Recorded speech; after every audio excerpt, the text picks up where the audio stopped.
সে বেঁধে রেখেছিল যাতে সে এটা সহ্য করতে পেরেছে।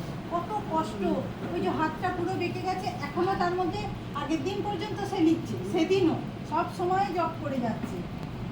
একবার প্রদীপ্ত প্রাণা মাতাজি বলেছিলেন সামনে, দেখো গুণবতী রূপবতী কি নেই, খালি সব বিয়েই গেল, জীবনটা কিসে দান করে দিল। হ্যাঁ, মাতাজিদের এই কথাগুলো খুব মনে পড়ছে, মহারাজদের।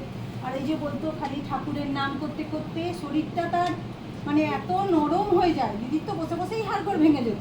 দেখেছি একবার পূর্ণাত্মানন্দজির টক শুনতে যাচ্ছে বলরাম মন্দিরে, বাসটা অ্যাক্সিডেন্ট করলো, পুরো সিট থেকে না ছিটকে এসে এরকম এতটা দূরে পড়লো, আর দিদির শরীরটা সেই তুলোর মতো নরম, আমার ঘাড়ে পড়েছিল, মানে কোনো ওয়েট নেই। হ্যাঁ, মহারাজ যেতে এই যে এত সংবাদ, মানে এমনি এমনি কি সাধুরা বলছেন, একজন ভাইস প্রেসিডেন্ট মাতাজি তাকে দেখতে আসছেন, ভাইস প্রেসিডেন্ট মহারাজ বার্নিং ঘাটে যাচ্ছেন, তাহলে দিদি কি ছিল? আর কিছু বলার নেই, সবাই মনে করবে হ্যাঁ আমাকেই বেশি ভালোবাসে। দিদির ভালোবাসাটাই অফুরন্ত।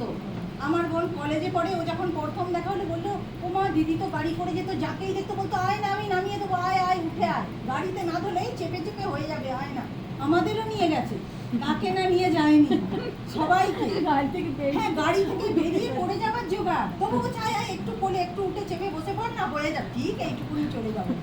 এই যে খালি আমি তো ফ্রিতেই যেতাম, ও ছোট সবাই ছোট, মানে আমার এই আগের দিনও এসে বলে গেছে আর পারবো না বললে হবে না, এবার কিন্তু বলতে হবে। জানি না ঠিক, এটা ঠিক বলেছিল। একটা জিনিস বললাম, মানে জীবনের সাফল্য, সাকসেস, দিদির যে সফল কি করে বুঝবে? বলছে নামটা তার নাম থাকে না, নাউন থাকবে না, সেটা ভার্ব হয়ে যাবে। যেমন আমরা বলি গান্ধীগিরি বললে নন ভায়োলেন্স, অহিংসা বোঝায়।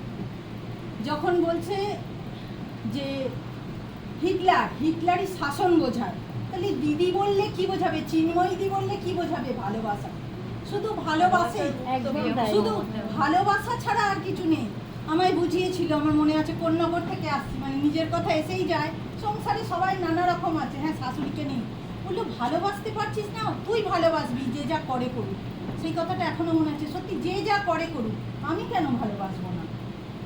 আর বলছে একটা মানুষ সে যে সফল, হ্যাঁ সেটা তো তার নামটা দিয়েই বোঝা গেল। আর একটা বাগধারা আছে, তার অন্ত্যেষ্টিক্রিয়ায় কতজন এসছে, দিদির বাড়িতে লোক ধরছিল না, বার্নিং ঘাটে, দমদমে, কোথায় না কোথায়, বলছে সেই থেকে বোঝা যায় মানুষটা কেমন ছিল, তার পরিচয় সেটাতে, প্রথমে নয়।